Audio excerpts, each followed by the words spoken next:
You're listening to Florida Matters. I'm Matthew Petty. When Manatee County got rid of bus fares, ridership went up. And it's not the only place in Tampa Bay where more people started taking the bus after fares went away. Hillsborough County made its most popular bus route from downtown Tampa to the University of South Florida free for this year, and ridership is way up. Coming up in about 10 minutes, you're going to hear why Manatee County says it makes sense to get more people on the bus, even when they're not collecting fare revenue. And you'll get caught up on some of the latest transportation news from around the greater Tampa Bay region. Hear why the Cross-Bay Ferry is sailing for the last time, and about Tampa International Airport's animal problem. But first, have you driven the new Howard Frankland Bridge yet? The bridge reopened in March. It's built higher so it can withstand storm surge, like what happened during last year's hurricanes, and it includes pedestrian and bike lanes. Next year, express lanes will open, adding more capacity to the bridge. WUSF's Sky LeBron caught up with historian Rodney Kite Powell on top of the bridge before it reopened to traffic. Kite Powell reflected on the original bridge, which opened in 1960 during a post-war population boom. The new bridge coincides with another population boom that kicked off during the COVID-19 pandemic. So can you tell me a little bit about the history of that old bridge and now what we're going to be seeing here? So the original Howard Frankland Bridge was christened, and literally christened, by Mrs. Franklin in January of 1960. And it was the third bridge across the bay. You know, we had the Gandy Bridge, which opened in 1924, and then what was then the Ben T. Davis Causeway, but by 1960, I believe, was already called the Courtney Campbell Causeway, which opened originally in the 1930s. But this bridge was different. So those two bridges originally were privately financed and privately owned, and they were toll bridges. During World War II, they were both purchased, one by the state, one by the federal government. But this bridge, when it was constructed and opened in 1960, was built with public funding, federal highway funds, I believe some state funding as well. And it was not only a bridge that was going to connect Hillsborough and Pinellas, which was big and definitely emphasized at that time, but it was going to be part of the interstate highway system. And that was critical, because at that time, the interstate was still in its infancy, at least in Florida. It didn't even go from Tampa to Orlando yet, I-4. And this was part of I-4. Now it's 275. But they knew that these plans were in the works and that things were under construction, and that this was going to be a major connection point as part of what was then I-4. What would eventually connect Daytona to St. Petersburg, but of course now as 275 connects Florida to the rest of the country. As someone who is a historian and is constantly seeing history pop up around you in the Tampa Bay area, how cool is this for you? Well, it's neat. Well, I guess the biggest thing, just kind of a fun thrill to be on a bridge that isn't open yet, and so I've never done that before. I'm not a commuter in the big sense of the word. I'm very fortunate that I kind of live and work kind of close to each other. And so unlike a lot of people who are going to be using this every day, I don't have to be on this bridge. But it is a big step in one sense where, we're adding more lanes, in theory adding a little more efficiency. It is going to be, I think, a benefit if it comes time to evacuation, another evacuation route, to get people safely away from those flood zones and hurricane zones. It has a pedestrian and bicycle section, which is really, really neat. It's not since the Friendship Trail, which is part of the old Gandy Bridge, has there been a way to safely cross the bay on foot or on bike. So that's really neat. But it is interesting to think that 65 years later, from the christening of the first bridge to the opening of this one, that we still haven't left our cars behind. We are still so tied to the individual automobile. And you would think in the 65 years that led up to the opening of the original bridge, we had gone from basically horse and carriage and the very beginnings of the automobile to being able to fly in an airplane internationally and by the end of the decade go to the moon, literally. And in the intervening 65 years, we haven't really changed a whole lot. And that's an interesting thing to me, is that kind of the more things change, the more things stay the same. We talked about this a little bit before I turned the mic on, but Florida has a very, very car-centric. It's a very car-centric society, yes. And does this kind of just reaffirm that even further? It does. The more roads we build, the more we further entrench the automobile. And I'm not against cars. Obviously, I have a car. I drive my car every day. So I'm not, one of those people who is, complaining about something and then doing something about it. I'm, stuck to my automobile as much as anybody else. And I should say, it's not unique to Florida. It may be unique to the south, or really to any place that isn't really, really old and wasn't firmly established as a big city prior to automobile traffic. And we can't have subways here. You can't. The water table's too high, so it just that part of mass transit doesn't work. Trains cost a lot of money now to build. Not that these highways don't cost a lot of money, but we still have the idea of the car as being the main way to get around. And so since that's the case, and we also don't have the density, at least not yet, that you really need for mass transit, we're going to be tied to our cars. And when this original span was open in 1960, that was also the beginnings of, or really the kind of the entrenchment of this sprawl that we saw, leaving the urban areas, going into the suburbs. And so the interstate really fostered that. So now, 65 years later, when we see a lot more emphasis on urban living, a lot more density within our cities, maybe we're finally getting to the point where we can start looking at more commuter mass transit options. And this bridge, from what I understand, is built to accommodate that as well. So it's not like it was only built for cars or the few pedestrians that might cross it, but you have an option eventually to have some kind of rail here as well. We talked about this actually when we were talking about that old map, that 500-year-old map, the Florida boom. Yes. Was this at all when the original bridge was built? Was that during that period of time as well? Yes, the original span in 1960, when it was opened in the middle of this huge post-World War II boom that Florida was experiencing and the Tampa Bay area was experiencing. So you needed that bridge. You needed those extra lanes. There were so many more people who were beginning to move to the area. And again, they're moving not just to the urban areas, they're creating suburbs. And so you have people coming from all over and living kind of all over. And that boom just kept going and going and going into the 60s, 70s, and 80s. And really, this bridge helped foster growth in, I think, unexpected ways. The West Shore Business District that exists now didn't exist then. And between this bridge and the opening of the new Tampa International Airport in 1971 really helped cement that part of Tampa as a new business center. The other side, the Pinellas side of the bridge, you had another business center eventually grow away from downtown St. Pete and downtown Clearwater. So you did see this bridge as a catalyst for some of that localized change, but it also represented the bigger change and the bigger growth that was going on, not just in the area, but around the state. And how's that compare to now? I mean, now we're seeing Tampa Bay explode. It maybe has tailed off just a bit in the most recent years, but do you see any comparisons, some points of similarity?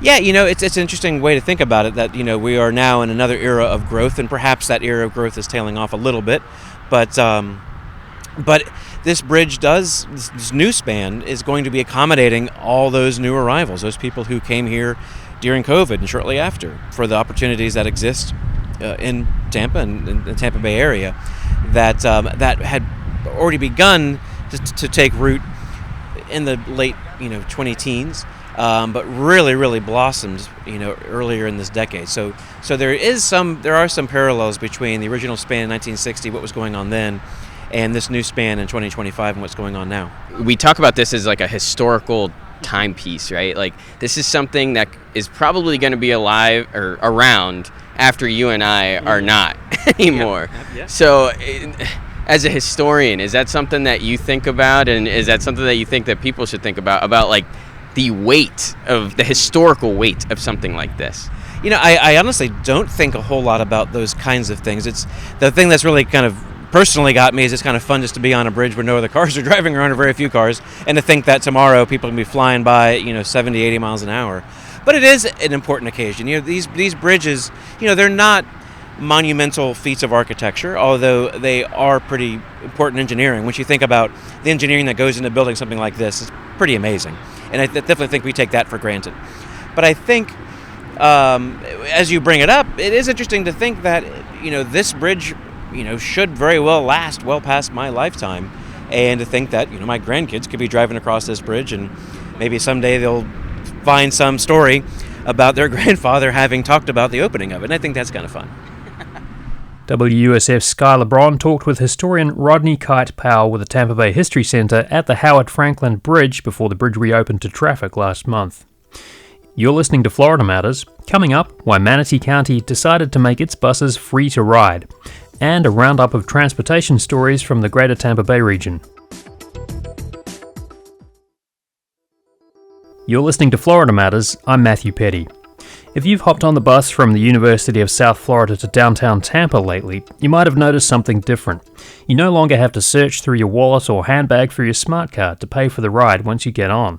When the word circulates free, everybody gonna find it. You don't have to advertise that because they're gonna be word of mouth. That's Hillsborough Area Regional Transit driver Alfred Eady. The county has made the already popular Route 1 free for 2025. The goal is to boost ridership and cut down on delays. Justin Willits is HART's former Director of Planning and Scheduling. He said ridership jumped from 3,300 a week in December to 5,000 a week in February. It really shows a real appetite for transit in this community and this corridor and what's possible when you invest in really great frequent service. And Hillsborough is not the only county doing away with fares to boost ridership. Manatee County tried it out for 18 months across all county bus routes. In May last year, when the pilot ended, they decided to make it permanent. And as you'll hear, the county says it's not just about getting more people on the buses, it also makes it safer for drivers. Well, Kevin Hoyt is Manatee County's Transit Division Manager. Kevin, thanks for joining us. Appreciate it. So about a year ago, when the county decided to make its pilot program for free ridership on the bus service permanent, the county said ridership had gone up by about 50% since fares were eliminated in that pilot program. I'm wondering, a year on from that, roughly, how does ridership look now?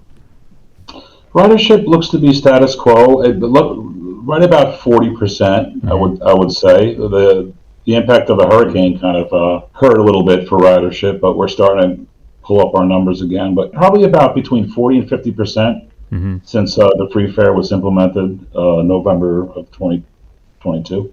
And is every single bus route in the county free, or are there some that you are still charging a fare for? All the buses in Manatee County are free fare. Mm-hmm. Was that a discussion at some point, like, can we afford to do this? Or you just said, okay, if we're going to do it, let's just make the entire system free? Well, actually, it was a decision by the Board of County Commissioners, spearheaded by Commissioner Cruz at the time. Mm-hmm. What do you gain from doing away with fares? Like, talk us through some of the advantages of not having people pay when they get on. I think there's a lot of advantages. It increases ridership no matter what agency is allowing free fares. But the one key point is a safety measure. Mm-hmm. So it's big around the nation about driver disputes with fare disputes. And since implementing free fare, there's absolutely zero fare disputes between the customer and the operator itself. So it's also a very good safety measure for bus operators as well. Mm-hmm. And what do you know about ridership? Like, have you done some kind of tracking of folks or tried to measure that since the free fares went into effect? Yeah, absolutely. And for example, in 2022, we had about almost 1.5 annual riders for fixed route, and as of today, we're 2.1 million. So it's a significant increase. Mm-hmm. Okay, so when you were charging fares, one thing I'm wondering about is what proportion of the budget for the bus system did fares make up? Like, how much revenue were you gaining? Are you losing a lot by doing away with those fares? I'm going to say no. For an agency like Manatee County, for our fare box recovery, we were about $800,000 annually for the whole system. But you got to take into account, every 5 years with, fare box repairs, order a new fare box, the software and stuff. So an agency like Manatee County, it's a status quo, and also taking in fact, the reconciliation of the cash For this agency, it makes sense. For maybe a larger size agency, they'd have to look into it to see how much of an impact it would be. But this agency, it was, roughly when you look at cash fares, you look at anywhere between 12 to 20%, and I think we were just taking in about 12%. But was that a discussion that you had to kind of wrestle with, or was it a sort of a no-brainer to say, well, we're not really making enough? If it's just shy of $1 million a year from fares, we're not making enough from it to make it worthwhile to keep collecting them? Yeah, well, I mean, when I wasn't actually the division manager at the time, but that train of thought is exactly how I perceive things. Is like it's really not as much as you think. For example, like Hillsborough County, they have one route that's bringing in about I think the Route 1 itself is like bringing in about $1.5 million. So that's just one route. If you have a larger system, you may want to look at some fare box recovery. But for a system that generates about $800,000 to $900,000 fare box recovery, it does make sense to go fare free. Do you have to look for other ways to make up that lost fare revenue? The county funds supplement the recovery, fare box recovery. So you're obviously getting some pretty good numbers in terms of people voting with their feet and taking the bus. What about the response from folks? I mean, has there anybody come out and said this is a bad idea? We should be charging for the bus service? No, I mean the community loves it. I mean, I think that they would be very upset if we ever went back to collecting fares. I mean, but no, the feedback has been very positive as a whole, really. And is there still a fundamental question, I guess, about how to pay for mass transit, or are you just really thinking about how do we make this a good system and leaving the money to other folks to worry about? Well, I mean, we look at a whole bunch of different things. Like, we're in a UZA, which federally funded through the FTA, Federal Transit Administration, and it goes by ridership too. So some of the metrics that the federal grant funding to assist transit agencies, it has a little bit of a formula. It's a formula-based criteria, and it's service area, service miles, and ridership as a whole. So if we still continue to increase our ridership, we will get more operating assistance through our federal grants. So it's kind of a win. All right, so do you have a goal in mind? I mean, you said you're about sort of 40% more ridership since the routes went free. Is there a level that you want to get to? And once you hit that level, what would happen next? Well, originally, if you asked me that question last year, the goal would be set for 2 million. So we have surpassed that number right now. We're 2.1, so I guess my new goal would be hopefully we can get some to about 3 million. I mean, that would be a big success. Well, Kevin Hoyt, Manatee County Transit Division Manager, thanks so much for your insights. Appreciate it. Thank you. The idea of fare-free transit has been around for a while. To get a sense of how it's being used in other parts of the United States, I reached out to Kia Wilson, Senior Editor with Streets Blog USA. It's a new site founded in 2006 that covers the movement to end car dependency and improve walking, biking, and transit in America. Kia, thank you so much for joining us. Appreciate that. Thanks for having me. Now, Manatee County in the Tampa Bay region has seen a ridership increase of about 40 to 50% since it did away with fares for its bus system. I'm wondering what kind of ridership impacts that you've seen in other transit systems that you've covered that have stopped charging fares. Well, it depends on what you mean by stop charging fares, and we can get into the many ways that free transit is structured around the country. But I would say it's by and large pretty par for the course. I have a paper in front of me from the National Academies that estimates that there's usually a bump up between 20 and 60% when you eliminate fares across an entire system or across a route or in some sort of limited capacity like that. I've been covering transportation matters for about 5 years with Streets Blog and covered cities like Albuquerque and Kansas City, who, of course, it's been a very unusual 5 years for transit. I started my job in January of 2020, which is a heck of a time to become a transportation reporter. But generally, agencies that eliminated fares either in response to the pandemic or did away with them before the pandemic began saw stronger ridership recovery than those that continue to charge fares over time. And there's kind of no guesswork as to why. When you're giving away something for free that people really do need in our cities, for the most part, they're going to show up and they're going to take advantage of that benefit. What are some of the arguments for making mass transit free? Because there's practical reasons and then there's kind of like bigger picture reasons, right? Yeah, I mean, there's many arguments, and I would say how they split up also depends on how you fund free transit. There's certainly many ways to do that. And there are benefits to free transit in a lot of ways. There's a lot of research that it can improve boarding times if we don't have to have everybody individually paying a couple of quarters or bills into a fare box or even just scanning a card. The whole system gets faster and more attractive for people overall. But I think the biggest arguments for it are social equity, right? Like the people who the few dollars that you would pay for a bus or a train, if it's a problem for them, it's going to make a really huge difference in their lives if they don't have to pay it. So like increasing mobility for the poor, both in terms of economic mobility and also just the physical mobility of being able to not just get to work, but be able to take that trip across town that you might otherwise forego to visit your grandma when she's in the hospital because you're too poor to be able to afford to pay a couple of bucks. That makes a huge difference in a lot of lives. And I would say also in very tiny agencies, and I'm not sure where Tampa stacks up on this, sometimes the cost to collect the fares actually is more than the fares themselves because you have to pay a payment processor or you have to pay for like an onboard ambassador to take that money. So there's lots of arguments for it, and there are also a lot against it, I will say.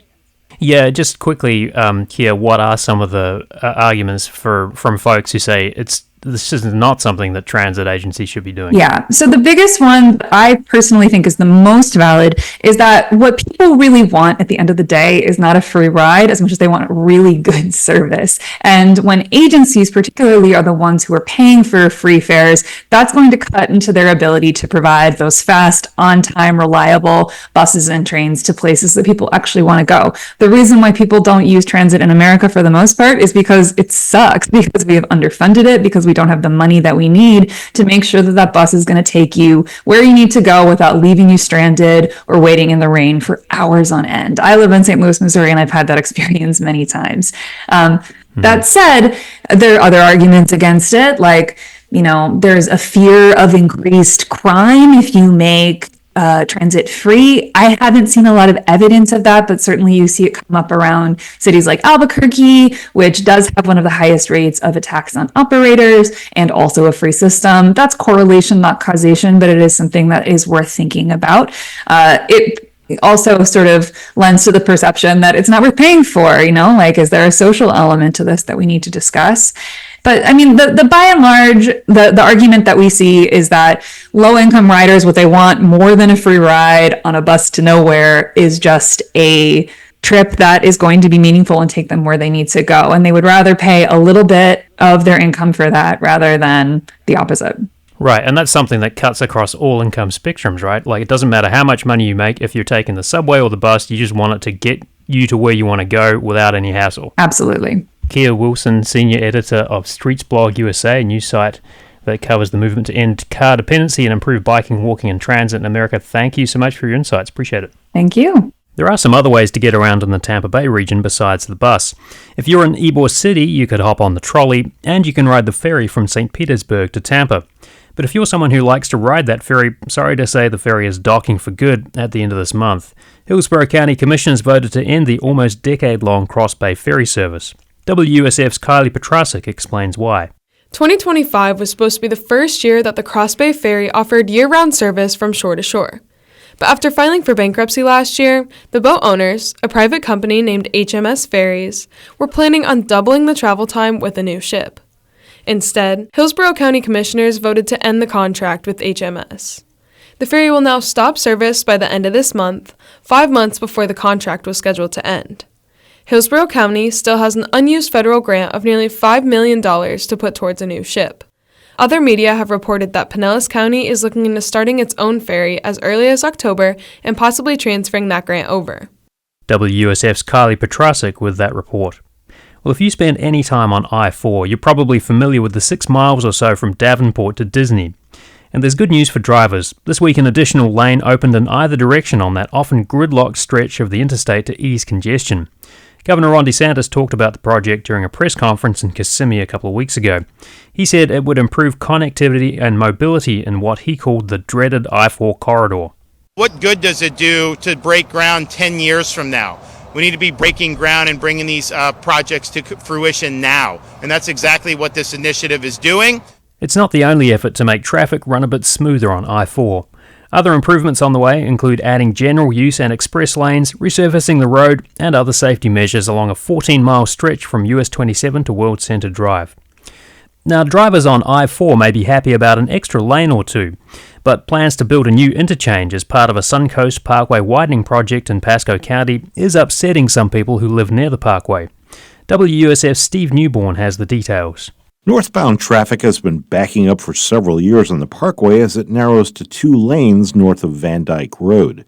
So state transportation planners want to widen the Parkway in both directions to 3 lanes from Van Dyke to State Road 52 in Pasco County. More than 1,000 crashes were reported in that stretch between 2018 and 2022. But one interchange planned for an extension of Rangeland Boulevard in Odessa has aroused the ire of many residents. Khayyam Shoutcut spoke during a virtual public hearing. We at Bexley are strongly against any interchange at Rangeland Boulevard because Bexley is a small residential community and it's built on the concept of natural trails, biking, pedestrian lifestyle. That report on plans to widen Suncoast Parkway in Pasco County from WUSF's Steve Newborn. And finally, Tampa International Airport has an animal problem. WUSF's Lily Belcher explains how airport officials are responding to the dangerous run-ins some planes have had with wildlife.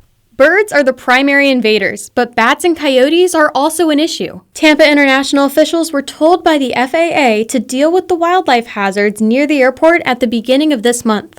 After 141 reported wildlife strikes by planes last year, spokesperson Joshua Gillen says they're considering ways to manage nearby animals. Wildlife is always an issue, especially birds, and birds do fly through the same space that the airplanes do, and unfortunately, impediments or collisions do happen.